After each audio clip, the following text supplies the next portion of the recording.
was an appearance in the national championship game your expectation or reasonable thought for the ceiling for Indiana this year?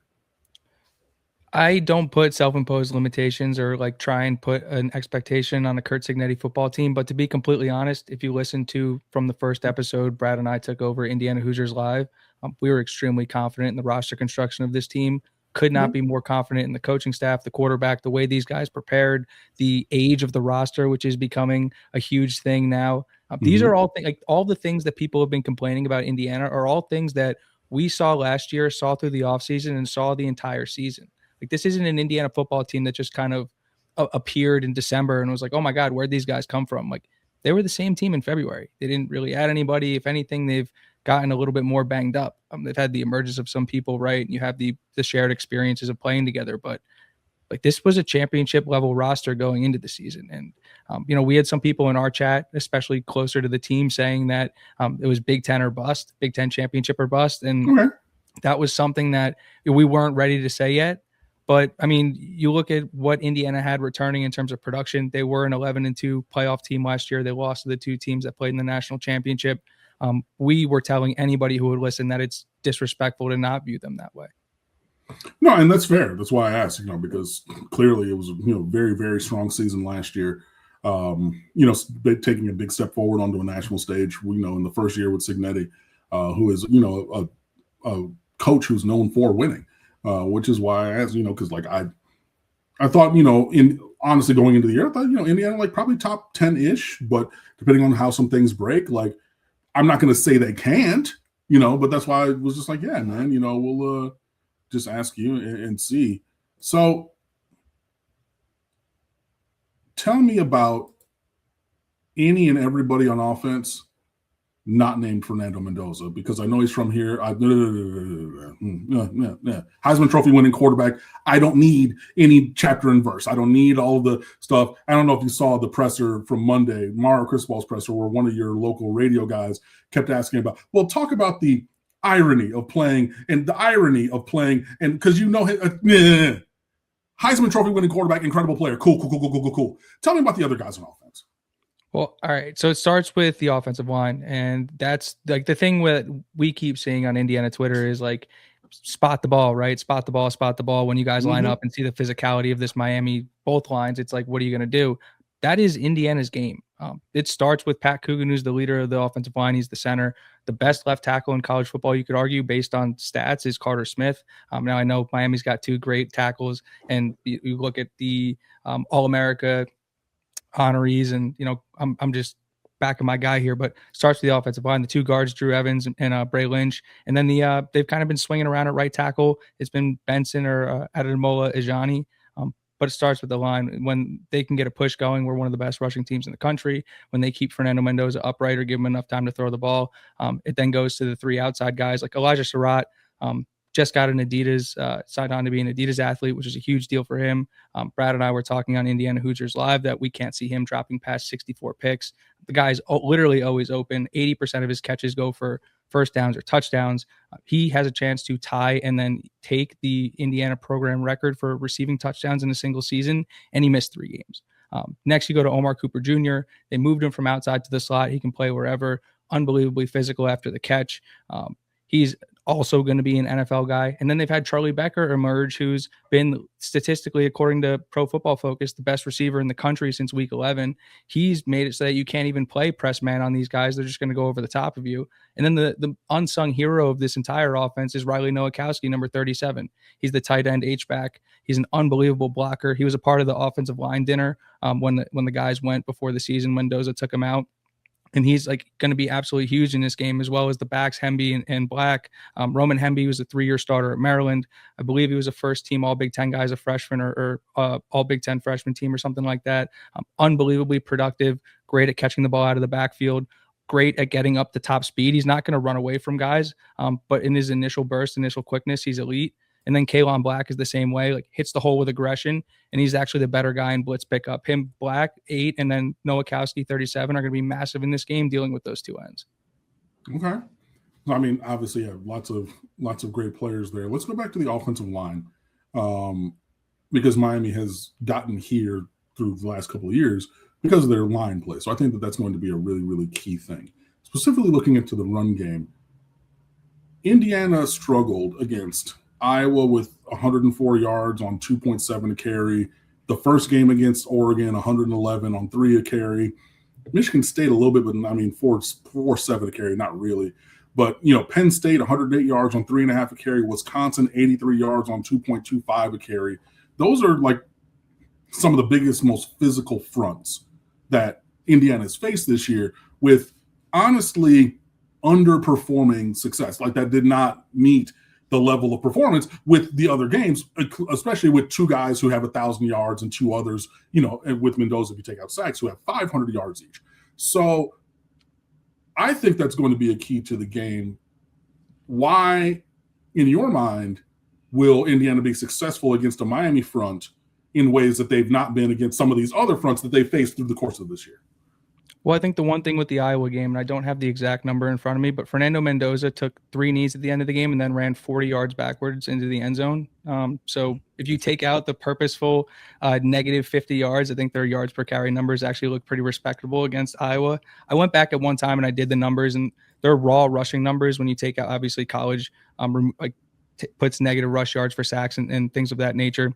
When you remove that, the rushing numbers are much better than people want to give them credit for. And then the one thing that I've been trying to tell people, and nobody will listen to me, is like one of the most important things you can do or have to try and beat this Indiana football team is crowd noise. Like Kinnick Stadium, Iowa, I did not give them enough respect or credit. Like that is one of the hardest places in the country to play. 75,000 people. Those fans are passionate. They pack it. It's right on top of the stadium. You looked at some of the false starts and some of the things, the problems in terms of communication Indiana was having in the offensive line in that game. Then you go to Autzen Stadium, another incredibly loud stadium, fan base that really impacts the game. Indiana has 4 costly penalties on offense in that game as well. Penn State, obviously super down year, but in terms of like individually talented football teams, unbelievably talented roster, 100,000 people in that stadium too. Talking crowd noise again. Big Ten championship game is the one game you can kind of point to and be like, Indiana had the crowd and Ohio State had the elite athletes. And I think the crowd gave Indiana the edge.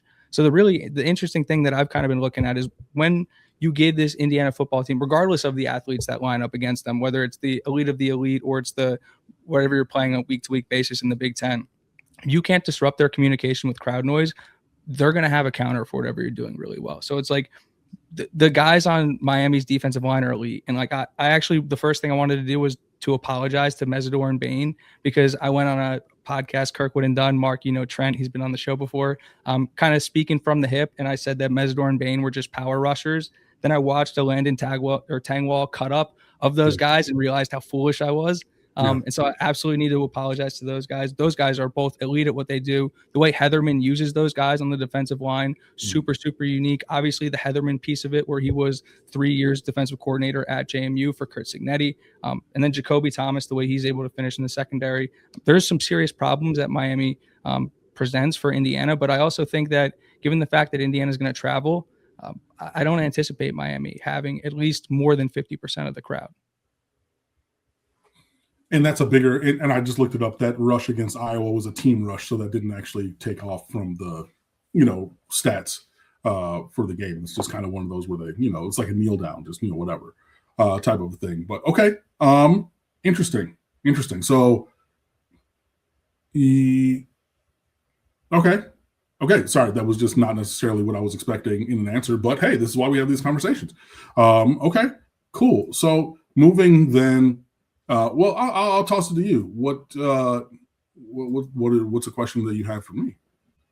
Well, I think that Miami obviously plays to his strength, right? Like one of the things that shocked me, and like Bite Size Bison is one of my favorite things to read every week. Taylor does an unbelievable job with that. He just released his final one for the national championship, but it's just a straight like advanced metrics statistical breakdown of the game. And one of the things that jumped out was Miami's success and rush rate was like 87th in the country or something like that. And then you juxtapose that with the way they're running the football and the way Fletcher and Chamar Brown have been running the ball. Like it didn't make sense to me. And then the other thing that popped out from there was that Mark Fletcher's yards after contact is accounted for 50% of Miami's rush yards. Compare that to during the regular season, that was about 30%. He's obviously taken his game to the next level. What do you attribute to that difference in what the advanced metrics will call successful for Miami's run game versus like the actual statistics where they're running the ball effectively. Like that's what we're watching. Yards per carry before contact is 87th. Success rate overall is 42nd. So I think that person was maybe juxtaposing a couple of things there, but pretty strong success rate in running the ball. Miami, wants to be a power run offense with power run game mixed with air raid pass concepts in the back end. So your mesh against man, your Y sail, your different kind of things like that in the pass game. So we've kind of married those together. In terms of run game, Mark Fletcher is finally healthy. Again, he was a freshman all conference 2 years ago, battled some injuries last year. Even coming into this year, he had a Liz Frank injury in his foot, and is really now fully healthy. And you're seeing that elite blue chip talent that he had from high school really, and the beginning of his career, really manifesting itself. And you pair that just with the clarity of purpose. Like, I don't know that you've probably seen, but his father, Mark Fletcher Sr., tragically passed suddenly last year in the middle of the season.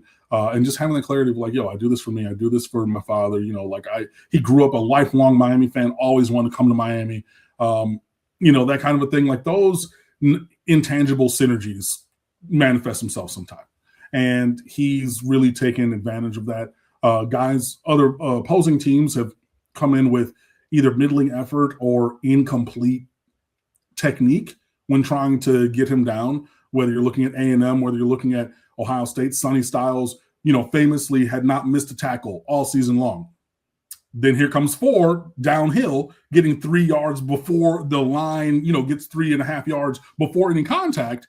And then your, flawless record as a tackler goes by the wayside. So, he's just really locked in. And, like you're talking about with the tight end being part of the offensive line group and everything, the running back is also in there with the run game where there's synergy between the blockers and the back. And he's just really been dialed in with how they're blocking and everything. Miami plays 6 offensive linemen.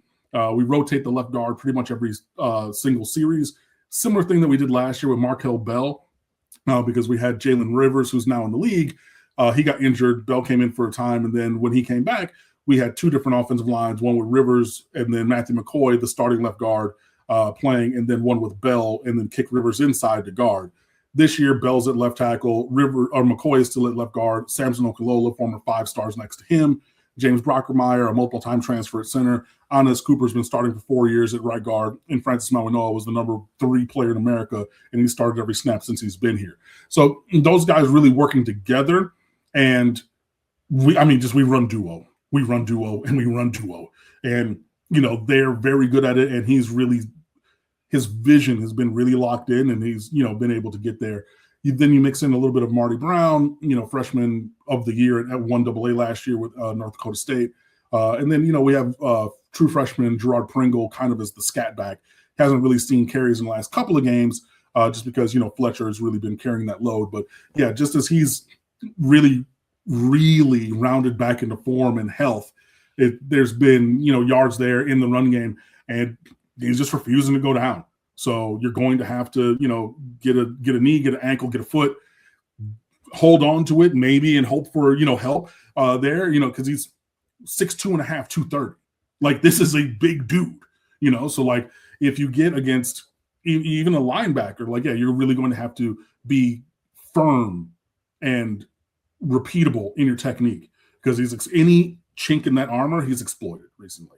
And I think that's really where things have gone. And we're just saying, and the mentality not only of him, of the whole team, hey, you can't stop it because we're getting 4 yards of carry. And like I know, I'm a native Michigander, grew up in like the 90s watching 3 yards in the cloud of dust across that whole conference.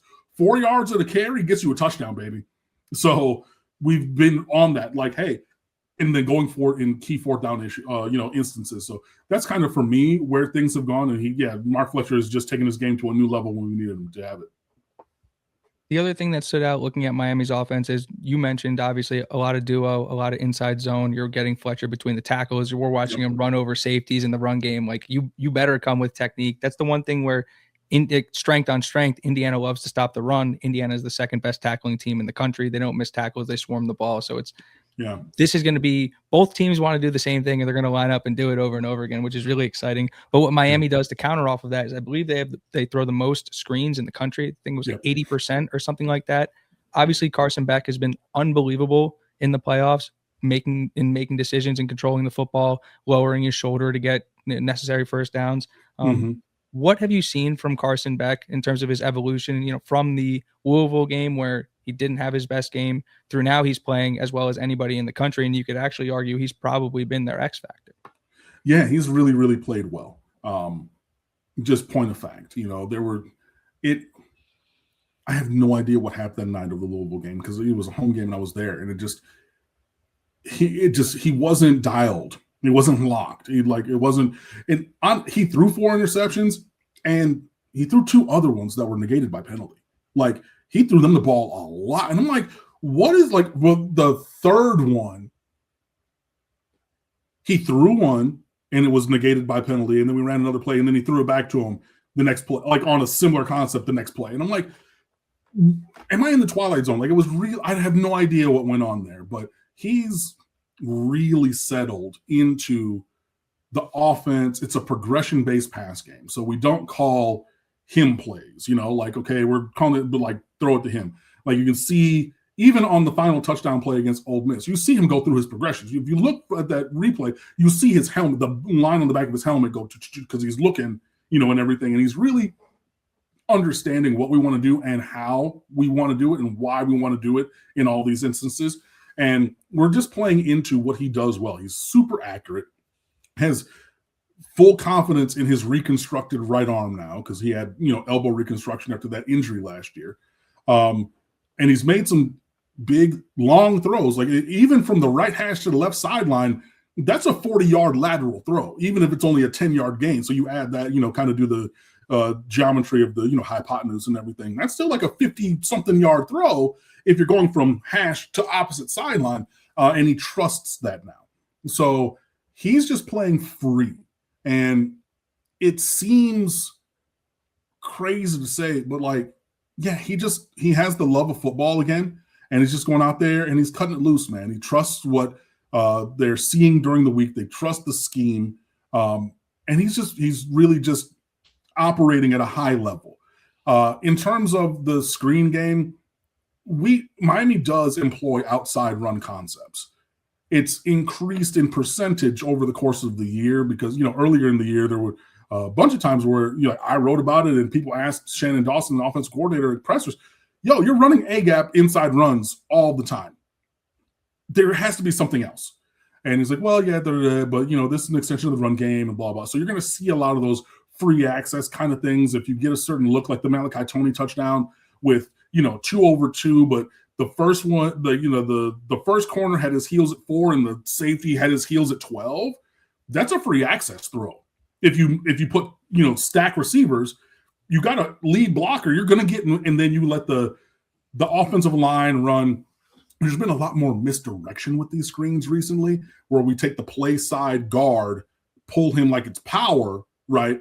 But we throw it where he was. So you're going and you're flowing this way, thinking it's going to be a power run or whatever. And then you kind of zag when you make the defense zig, then you get a lane crease and everything. So yeah, there's a lot of that. And if that is available, it's like, I know that you guys have free access plays. You guys have your RPOs that you guys run. That's basically just the throw option of an RPO that we will if you give us the look, hey, we'll take it. And you saw on the final touchdown drive, threw one to CJ Daniels going right to left. He only gets 4 yards. But again, that was the second screen of that drive following the Malachi Toney touchdown. So yeah, those are things that we will go to. But Carson has just been pitch perfect in, where the ball should go, when it should go there, the touch, the accuracy and everything. And he's just leaning into who he is and what he's done. This is a guy who started on 50 games in his college career, 16-3 against ranked teams. And he's just kind of had to remind himself, not to quote Jay-Z, but, it's like, allow me to reintroduce myself. Like, y'all talking about me like I'm some scrub. Like, I've played big-time football, guys. Like, I've done this for multiple years. And I just think that confidence, and again, just and when he's made throws, the receivers have made plays. And you know as well as I do with your quarterback also, when they're making plays, oh, hell yeah, I can't wait to throw it. Regardless of if it's, Cooper or Becker or Sherrod or because I throw it to them and they make plays. And similarly with Carson, whoever he's throwing to, making plays. Keelan Marion was an also-ran. We're bringing in a All-American kick returner, whatever. That kid made 3 of the biggest catches of this season, right? And I just think that all of that coming together, that's kind of where Carson is playing his best football. He's just dialed in. So, hopefully that continues. But I know that you guys are great at disguising coverages and super advantageous when the ball is in the air, leading the country in turnover ratio. That is the thing that scares me. Not even from a Carson turns it over, but y'all take that ball from people often and don't give it. And that's a thing where even with his performing excellence that I'm we got to really play. And I see people in the chat, we got to play a clean game, from penalties and from turnovers and things like that. Yeah, I agree with that for sure.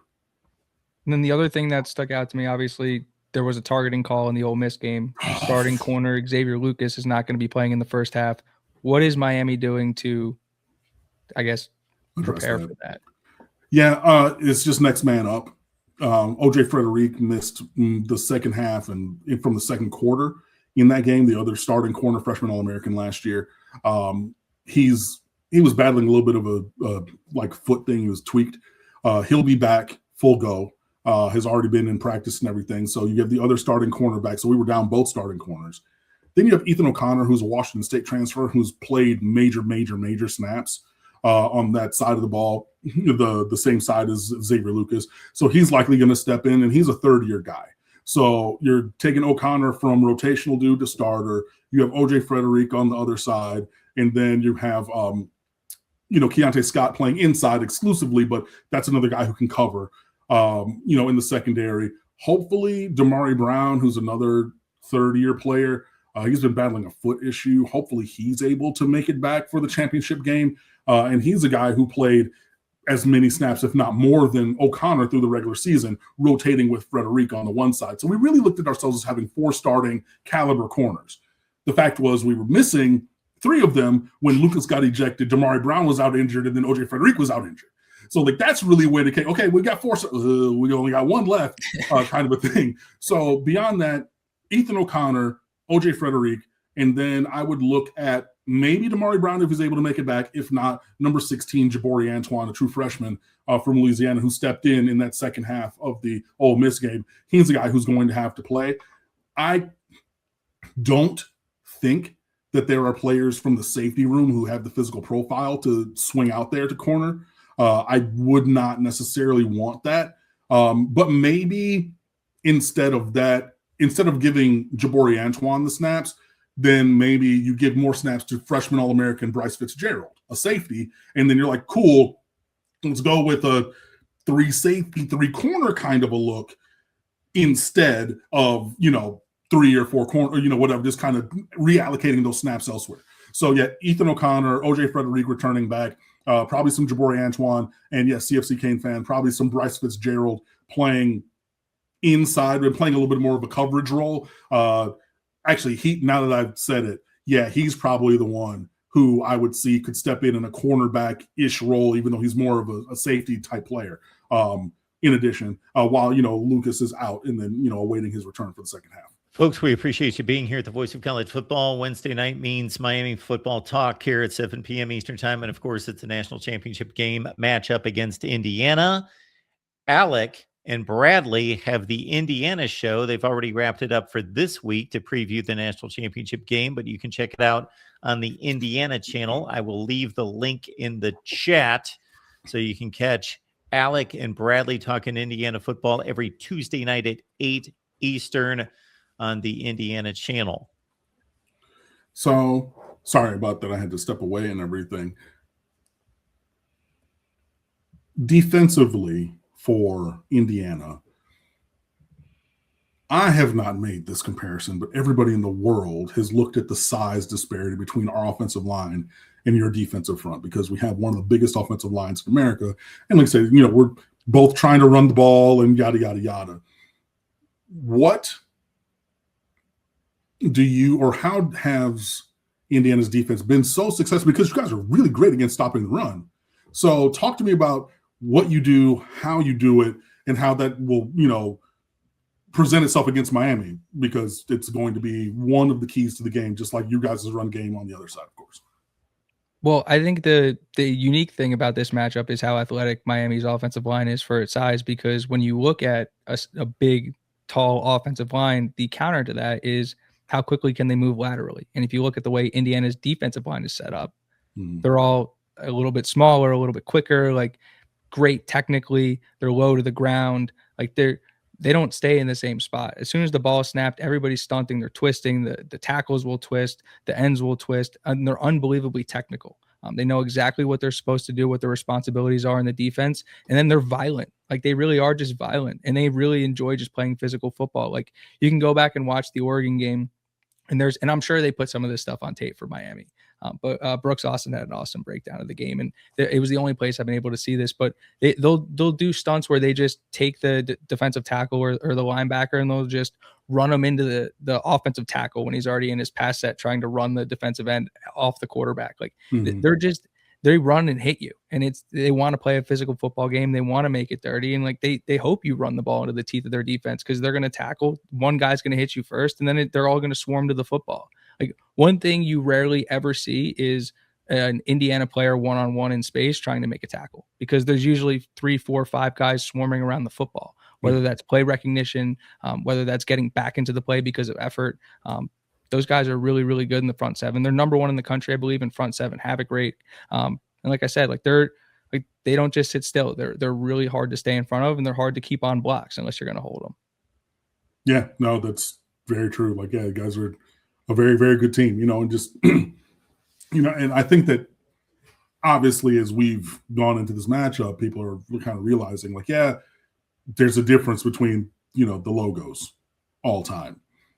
But this year, like, and it was funny. I wrote a piece yesterday where I was just like, hey, just so y'all know, we're the away team in this game, because Indiana is undefeated and they're the number 1 team in the country, and they earn the right to be the home team. And I know that it's played at our home stadium. I don't think it's going to be a real issue, because like we've been on the road for 5 weeks in the entirety run of the college football playoffs. If it was, a championship game in New Orleans, it would just be, okay, well, it's another game. But obviously, it's, our city where we played. But no, this is a very, very good team. Like, you guys earned the right to be here. I haven't really talked down about the team. I've thought it's taken a couple of miraculous escapes through the run of the regular season to get here undefeated. But to the credit of Indiana, you've made those plays. This is what I keep talking about with, like, Mendoza and the receivers. Like, yeah, it took one of the wildest catches I've ever seen, and ballet-like accuracy to get that foot down against Penn State. But he did it, and that's a credit, to your team and everything. And you also talked about just having older players. Yeah, veteran dudes, man. Like the highs and lows of having teenagers out there. Like, sometimes you'll have that, but like older dudes are a little bit more settled. You know what I mean? Like, teenagers play like teenagers sometimes. It happens because they're 18 and 19. They're literally kids versus a 22, 23-year-old adult who's played 40, 50 football games. Like, it's the experience level matters, and not enough people. Like, if you look at the last few national champions, you look at that Ohio State team last year, oldest team in the country, the Michigan team before that, oldest team in the country. I think the last team to not win it with an old roster was that first Georgia team. Like, that's an unbelievably important thing that most people don't give enough credit for. I apologize for cutting you off. No, that was a great share and everything. So yeah, just we see it the same, and just adding to the foundation of, like, this team, belongs here, the Indiana team, and I get that. Like, so yeah, they were second most losingest team all time. That ain't gonna help Miami on Monday night, buddy.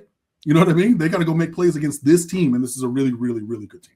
Well, the other thing where people get in trouble is they look at Indiana's football history, and it's obviously it was the worst of all time until halfway through the season when Northwestern took it back. But what people don't do is look at the football history of Curt Cignetti and this football staff who's been with him. Haynes and Shanahan, his 2 coordinators, have been with him for 10, 12 years. The strength and conditioning guy and his special teams coordinator have been with him for 6 years, 7 years. Like, he has won every step of the way. He won at IUP. He won at Elon when nobody had ever won at Elon. He went over to JMU, won at JMU, moved them from AA to FBS, got him ranked in the top 25, was the first ever FCS transitioning team to be ranked in the top 25. Like, this dude won everywhere. And if you look at this Indiana football team, like, they brought 13 guys over from JMU last year. Like, think about how good that JMU football team would have been this year if those guys all stayed. Like, that is oh my God, yeah. terrifying. Terrifying. Yeah. He had all those dudes at JMU. Like, Curt Cignetti's football history, even going back to like the days where he was Nick Saban's first recruiting coordinator at Alabama, and he built that first national title winning class. Like, this dude is a winner all the way down. And so I know you can't answer this question, Alec, because I don't think anyone can answer this question. Indiana was a dumpster fire Tom Allen's last season. That's what Curt Cignetti gets handed. Now, he has done something that's completely unprecedented in the history of college football. But obviously, he has had a transfer portal to aid him, that Bill Snyder and all these other coaches that have taken over awful programs and turned them around, turned them into like 9-3 kind of programs, not the best team in the country kind of programs, that he's been able to take advantage of that. But still, I look at the Ohio State team from last year. They were basically a top 5 team in the country, and they treated the transfer portal kind of like free agency. Like, we're going to go get Quinshon Judkins. We're going to go get the best safety in college football, Caleb Downs. They went and got like 4 or 5 guys to, quote unquote, in a sense, ensure that they were the best team in the country. But Indiana, like, mass haul of players that most of us wouldn't have been able to identify. They weren't star college football players. Roman Hemby, as you mentioned, as the 1,000-yard rusher at Maryland, was probably the most decorated player. And we're not talking about some kind of All-American. So how did the talent doesn't add up to the best team in the country? That's correct. That's what I can't figure out. Is he that good of a coach? Is the staff that good? No, I think people just don't watch film. I think that's really what it comes down to. Is I think a lot of these dudes were extremely overlooked in high school. Like, the fact that D'Angelo Pons, who's the best cornerback in the country, couldn't get an offer better than JMU when he was literally going up against Jeremiah Smith in practice every day is absolutely insane. Like, Aiden Fisher is one of the most instinctual linebackers I've ever watched play the position. And I got to see Micah McFadden play the position. Like, he was unbelievably good as a college player, but like, Fisher is just like, these dudes are unbelievably good at football. And then but the thing is, like, the 13 guys who transferred over from JMU, those guys were all recruited by Curt Cignetti. The guys who are playing really well in this football team, like Carter Smith was a Tom Allen guy. Isaiah Jones was a Tom Allen guy. Jamari Sharp, starter, Tom Allen guy. Amari Farrell, Tom Allen guy. Like, there was a bunch of talent that was already on this roster. And then you look at who they supplanted in the portal this year. They went and got Pat Coogan, the center from Notre Dame's playoff run, put him at center. You go and get Fernando Mendoza, one of the best quarterbacks in the transfer portal, but he's also, his younger brother's on the team, and he's like a culture creator instead of a culture killer. And it's just what he was able to do and bring all those guys together. But it's not like they just imported like 50 different guys to come play. Like, they actually returned, I think, like 13 or 14 starters from last year's playoff team. Like, they are so much more experienced than people wanted to give them credit for. And most of those guys were already with this coaching staff, and the guys who weren't were playing together under Tom Allen. So I think there's a little bit revisionist history with how much they dipped into the portal. Obviously, it was, I think, 39 guys out, 30 guys in the first year. I think they brought in maybe 15, 20 last year. But if you look at like the guys who they were really bringing into play, that was like maybe 4 or 5 guys you can count on one hand. They're really bringing it to make a strong impact. Fair.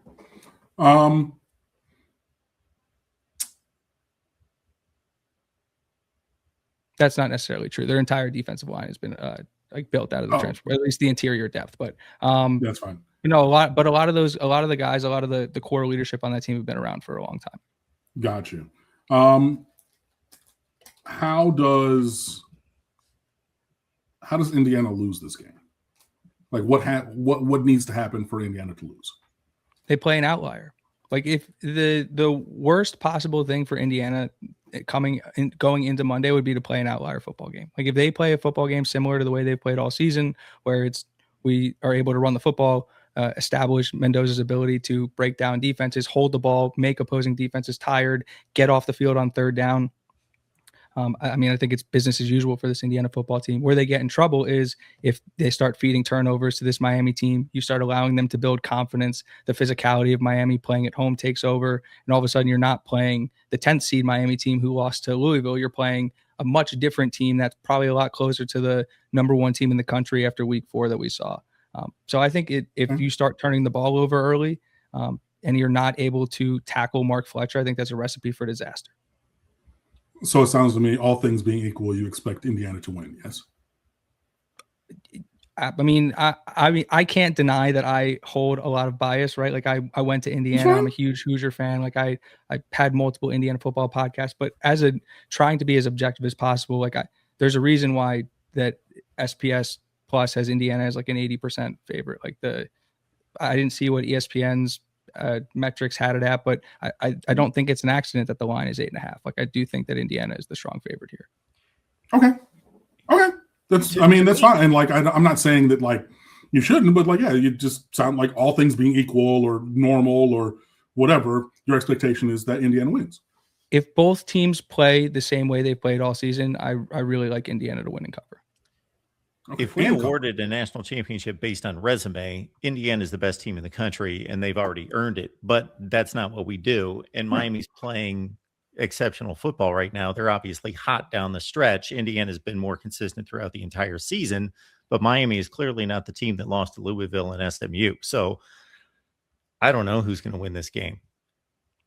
I think it's going to be a great football game. I think that it's going to be extremely physical. I think it's strength on strength. I think the fact, like I said, Heatherman was SIG's defensive coordinator for 3 years is a much bigger deal than people want to give it credit for. But that being said, Miami's one of the most penalized. Why? Because he was able to go up against that. Because Kurt Cignetti and Mike Shanahan have been together for a really long time. And so when Corey Heatherman was the defensive coordinator at James Madison, every single day in practice, his number 1 defense is going up against Kurt Cignetti's offense. Now, Cignetti's offense evolves over time, but that's a person who has 3 years of first-team reps against that thought process of offense. Now, it's not exactly apples to apples, right? Because like I said, scheme changes, players change, people change over years, but not many people have that unique experience. So I actually think that's a big deal. Oh, as in like, well, I mean, I guess it works both ways. So like Heatherman knowledge of Cignetti's scheme and then vice versa. Yes. That's, okay. Well, no, I'm saying in terms like that's could be a potential advantage for Miami and Heatherman because most people, like he's very uniquely from the Kurt Cignetti coaching tree. Now you could also go vice versa and say that because Cignetti saw his tendencies and so it's like how much did each of them evolve? But yeah. Okay. Yeah. I was just, it was a great statement and it made me curious. So yeah, you were also saying something about turnovers or something when I asked. Oh yeah, Miami's one of the most penalized teams in the nation. I think they're like 132nd in penalties. I think they average 10 a game. Indiana is one of the least penalized teams in the country. They average just over 3 a game. Indiana also is, like you said, leader in turnover margin. And so if Miami isn't able to like get off the field and they keep giving Indiana these like free plays and free drives, like Indiana's not going to beat itself. So if you keep handing them opportunities, even if you're able to get yourself off the field, it's another recipe for disaster. Yeah, it's 7 a game, the average. We have 3 games of double digits, including the last game in penalties, which is the issue. Whereas, yeah, so many people in the chat, and I mean, just you have to play a clean game. And the analogy that I've been making for this Indiana team, from having worked in high schools down here in South Florida and been around, and you can take this to anywhere, but I said that, you know, you guys are very analogous to St. Thomas Aquinas, the powerhouse team, where you guys are very efficient. And if somebody makes a mistake against you, you're going to take their money and spend that cash. And like, that's what happened against Oregon, right? Because if you looked at the game on a play-to-play basis, Oregon wasn't playing that poorly. But then you look up and it's 28-7. You're like, but like, it's been just like, okay, there was one pass and again, you know, and then it was like one drop third down and that got them the ball back. And like, but all of a sudden, Boat Race Central, and you're looking at yourself like, we're not far away from a much different looking game. But if you give an inch in any of these instances, this Indiana team has really taken advantage of it. So like, and you could say that about, you know, insert local team here and like, but like that's really been the modus operandi of a lot of these great high school teams, where they just kind of do their thing. You make a mistake, spend that cash. Okay, it's 14-0, 3 and out. Okay, it's 17-0, 3 and out is 24-0. And you're like, dog, we didn't even play bad. You know what I mean? So I know exactly what you mean, because I'm sitting there and going, like, you see the pick six for Pons and they score on the scripted drive, and then I can't remember which drive it was where they have the Dante Moore hits the shoulder of the running back, and then all of a sudden it's like 21-7, and like you're Oregon and you scored on your scripted drive and you are down 14. It feels like an avalanche. Like it's right. That is a real danger when playing this Indiana team, where you don't even have to play poorly, but you make one or two mistakes and they are 100% taking advantage of it. It's the ruthless efficiency that this team operates with that is borderline terrifying. Yeah, and that's a thing that ruthless efficiency, that's been a statement that Shannon Dawson has made about Miami's offense, particularly in the run game. And, hopefully we're able to bring that to the forefront. But yeah, this is very, very exciting for everyone involved. I'm very happy to be here, but I'm not happy to just be here. And like, I almost wrote that piece before the Ohio State game because I did predict Miami to lose that game, to be perfectly honest. Where I was, hey, regardless of what, and I almost wrote it after Texas A&M. Where I said, whatever happens the rest of the season, like, it's a successful season and everything, but like being 60 minutes and on the precipice away from a national championship, I don't necessarily think that it's okay. Well, yeah, we just got here and it's our home stadium and it's right up the road and da da da da da. Like, no, like, we're definitely going to bring it. I know that you guys are as well. Somebody was asking about tickets or something. Whoever's getting tickets is getting tickets, and I don't. It is what it is. There was somebody else who wanted me to ask about your schedule. I'm not going to insult your intelligence or the performance of this team to bring up Kennesaw State and ask you, like, Kennesaw State was really good this year. Or but to say, oh, how did that prepare you for championship football? Like, I just don't think there's that. If there's any one closing parting shot that you have, I would love to hear it on whatever. Parting shot is I think that these football teams in mentality are a lot more similar than the fan bases want to give it credit for. And I think that this is going to be one of the more physical football games that we watch. And while, like, I am very confident in Indiana's ability to execute, and I did just say I think they're going to cover, like, I think this is going to be a close back and forth football game where it looks like Miami has some momentum early or during parts of this game. Indiana has some momentum during parts of this game. Two things. I don't think it's an accident that the two teams playing in this game didn't lose either coordinator. And I don't think it's an accident that these two teams are probably the two most physical teams in the country. I think that's the exact type of football game they both want to play. And it's, like I said, it's unbelievably exciting that it's like, what more could you want in terms of an Indiana fan trying to build a story, right? Because the thing I've been saying through the playoffs is you watch the way Miami runs the football, you watch the way their defensive line plays, you understand who's calling plays on the defense, and you go, okay, like, that team with potentially the home crowd is probably the most difficult challenge versus the rest of these football teams, because they understand how they can beat you. And so I'm like, it's strength on strength, and I'm super interested to see, because we haven't had a team really challenge Indiana's strength since Iowa, and so very, very excited to watch the matchup. Yeah, I am as well, for sure. Indiana 8.5-point favorites, over under 47.5 on FanDuel. I understand why that line went up because of the evisceration that you meted out on Oregon. That was crazy. Miami's not lost a game by more than a touchdown in 2 years. I like us to cover. I told you and I told Mark, that I predicted against Miami in one game this year. That will be the only game that I predict against us. That's just, and I think that we're playing, very good football. And I've been prolific in my praise for Indiana. Like, this is not a Bethune-Cookman matchup. This is not halftime I'm going and talking to my friends and listening to the band and yada, yada, yada. This is not that on either side, but I'm very much looking forward to this game. I, for the record, have predicted Miami to lose 2 games this year, Notre Dame and Ohio State. But I'd just like to make one comment to the betting public about the odds here. Now, it's a football game, and you either win it all or you lose it all. You can't play the probabilities to a certain extent because they don't play 10 times. They don't play 100 times. But I just cannot imagine when you look at the money line. So folks consider that if you play $100 on Miami and Miami wins a game, you get back 375. You net 275. You've got to play 340 to win 100 on Indiana, meaning if you play the same 100 that you would win the 275 on Miami, you would only win about $35 on Indiana. I think that's a ridiculous odds advantage in Miami's favor. Like if they played 100 times, I'd say, give me Miami 100 times. And even if they only win 40 games, I'm going to win a lot of money. Yeah. But I mean, that's also where, you know, all the Ohio State players say, you know, if we played them 10 more times, that's not the way that life works, man. You know, I'm rewatching The Wire now, you know, and there was a referee in the basketball game and said, well, you want me to do it over? You want to do over? That's not how it works. This is not how it works. You know, they line the ball up and you go through the progression of the game on Monday night, you know, and then we'll see what it is. But yeah, very, very, very, very excited. Alec, are you going to be down for the game? Are you trekking with the rest of the Hoosiers?